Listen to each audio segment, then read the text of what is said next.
Hello student, তোমরা যারা ক্যালকাটা ইউনিভার্সিটির আন্ডারে থার্ড সেমিস্টারের ছাত্রছাত্রী আছো এবং তোমাদের এডুকেশন সাবজেক্টটা পাস কোর্সে আছে, অর্থাৎ এমডিসি কোর্সের CC3 পেপার হিসাবে আছে, তোমাদের জন্য আজকের ক্লাসটা খুবই গুরুত্বপূর্ণ।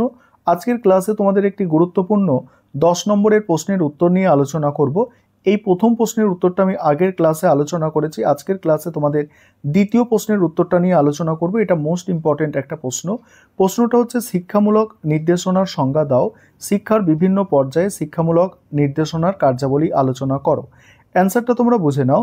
দেখো, শিক্ষাক্ষেত্রে শিক্ষার্থীদের বিভিন্ন ধরনের সমস্যার সুষ্ঠু সমাধানের জন্য এবং তাদের শিক্ষামূলক প্রচেষ্টার ফলস্বরূপ তৃপ্তিদানের জন্য যে নির্দেশনা দেয়া হয় তাকে শিক্ষামূলক নির্দেশনা বলা হয়।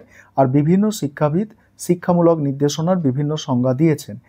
শিক্ষাক্ষেত্রে শিক্ষার্থীদের বিভিন্ন ধরনের সমস্যার সুষ্ঠু সমাধানের জন্য এবং তাদের শিক্ষামূলক প্রচেষ্টার ফলস্বরূপ তৃপ্তিদানের জন্য যে নির্দেশনা দেওয়া হয় তাকে শিক্ষামূলক নির্দেশনা বলা হয়। আর শিক্ষার বিভিন্ন পর্যায়ে শিক্ষামূলক নির্দেশনার কাজগুলি আলোচনা করা হলো। যেমন প্রাথমিক পর্যায়ে দেখো কি বলা হচ্ছে পয়েন্টগুলো। শিক্ষাদানের সঠিক মনোভাব তৈরি, দৈনন্দিন সুঅভ্যাস গঠন, ন্যূনতম দক্ষতা বৃদ্ধিতে সাহায্য করা, যেমন পড়া, লেখা, গুনতে শেখা ইত্যাদি। গুছিয়ে কাজ করতে পারা, দ্বিতীয় পয়েন্ট, গুছিয়ে কাজ করতে পারা এবং কথায় ও কাজে বুদ্ধির ছাপ রাখতে সাহায্য করা। 3 নম্বর হচ্ছে শিক্ষার্থীদের ভালোভাবে শিক্ষা অর্জনে সাহায্য করা। 4, শিক্ষার্থীদের মধ্যে শিক্ষার প্রতি আগ্রহ গড়ে তুলতে সাহায্য করা। 5, শিক্ষার্থীদের শিক্ষা সংক্রান্ত সমস্যার সমাধানে সঠিক দিক নির্দেশ করা। তারপর দ্বিতীয় পয়েন্ট আছে দেখো, মাধ্যমিক পর্যায়ে শিক্ষামূলক নির্দেশনার কাজগুলি হলো 1 নম্বর, শিক্ষার্থীদের আত্মসচেতন হতে সাহায্য করা। 2 নম্বর, শিক্ষার্থীদের বিদ্যালয় পরিবেশের সঙ্গে মানিয়ে চলতে সাহায্য করা। 3, শিক্ষার্থীদের মধ্যে যোগ্যতা ও স্বার্থ অনুসারে উপযুক্ত কোর্স এবং ক্রিয়াকলাপগুলি বেছে নিতে সাহায্য করা। 4, দুর্বল শিক্ষার্থীদের জন্য সংশোধনী শিক্ষা ব্যবস্থা করা।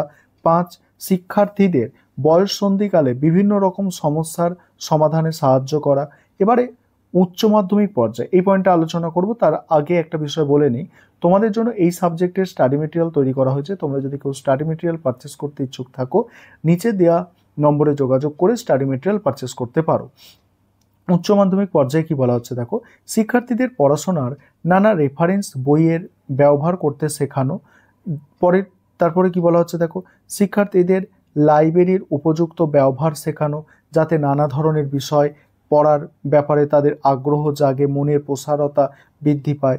3 হচ্ছে শিক্ষার্থীদের ক্লাসে পড়াশোনা বোঝা, ভালোভাবে নোট নিতে পারার কৌশল শেখানো।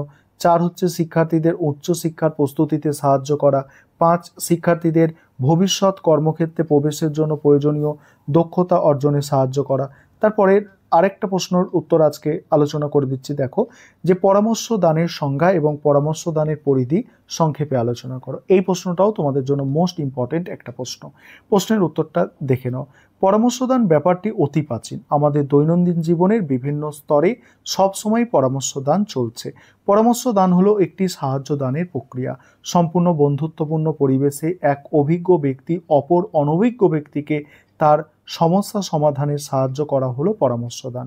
এবার পরামর্শদানের পরিধিটা দেখো, পরামর্শদানের বিভিন্ন সংজ্ঞা আছে, আগে দেখে নাও। কার্ল রোজার্স কি বলেছেন দেখো, কার্ল রোজার্সের মতে পরামর্শদান হলো একটি ধারাবাহিক প্রত্যক্ষ সংযোগ স্থাপনের প্রক্রিয়া, যার মাধ্যমে নির্দিষ্ট কোনো ব্যক্তির মনোভাব ও আচরণের পরিবর্তন ঘটাতে সাহায্য করে। তারপর কি বলা হচ্ছে দেখো,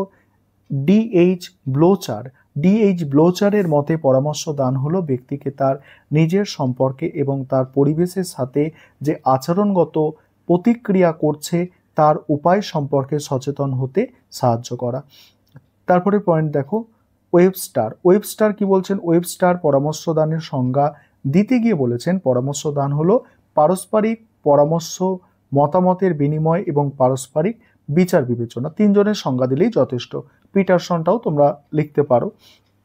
তারপরে দেখো পরামর্শদানের পরিধি। এবারে দেখো, বলা হচ্ছে যে ব্যক্তি জীবনে এমন অসংখ্য ক্ষেত্র আছে যা পরামর্শদানের পরিধির অন্তর্ভুক্ত। যেমন শিক্ষামূলক পরামর্শদান, শিক্ষার বিভিন্ন বিষয়ে শিক্ষার্থীকে প্রয়োজন ভিত্তিক পরামর্শদান করা হলো শিক্ষামূলক পরামর্শদান। যেমন শিক্ষার কোর্স নিয়ে দেখো কোর্স নির্বাচন হবে, এটা হবে দেখো কোর্স নির্বাচন, পড়াশোনার ক্ষেত্রে বিষয় নির্বাচন, উপযুক্ত বিদ্যালয় ও কলেজ নির্বাচন ইত্যাদি। তারপর হচ্ছে ব্যক্তিগত পরামর্শদান। প্রতিটি মানুষের কিছু না কিছু ব্যক্তিগত সমস্যা থাকে, সেগুলি সর্বসমক্ষে প্রকাশ করা যায় না। সেটা তার অর্থ সংক্রান্ত হতে পারে, পারিবারিক বিষয়ক হতে পারে, আবার স্বাস্থ্য বিষয়ক হতে পারে। এগুলির সমাধান করার জন্য ব্যক্তিগত পরামর্শদানের প্রয়োজন হয়।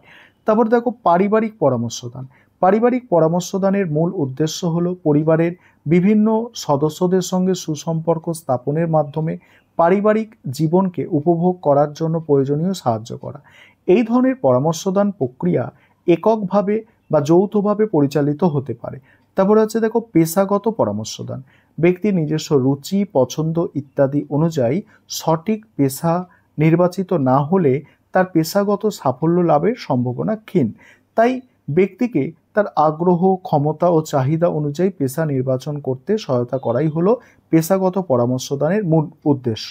তারপরে বিবাহ সম্পর্কিত পরামর্শদান। বিবাহ হলো একজন পুরুষ ও একজন নারীর আমৃত্যু অবিচ্ছেদ্য বন্ধন।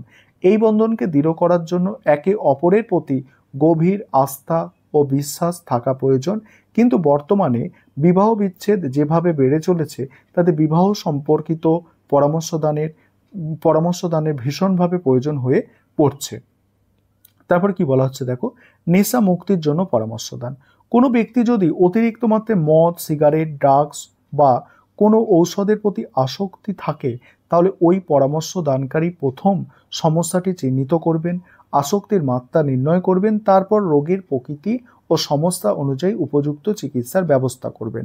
তারপরে আছে দেখো পরিশেষে মূল্যায়নে দেখো কি বলা হচ্ছে, পরিশেষে বলা যায় যে পরামর্শদানের পরিধি এতটাই ব্যাপক যে তালিকায় সম্পূর্ণ উপস্থাপন সম্ভব নয়। নতুন নতুন ক্ষেত্র সৃষ্টি হচ্ছে এবং অন্তর্ভুক্ত হচ্ছে, তাই তালিকাটি দীর্ঘ হওয়ার সম্ভাবনা থেকেই যাচ্ছে। পরের ক্লাসে আবারও তোমাদের গুরুত্বপূর্ণ প্রশ্ন নিয়ে আলোচনা করব।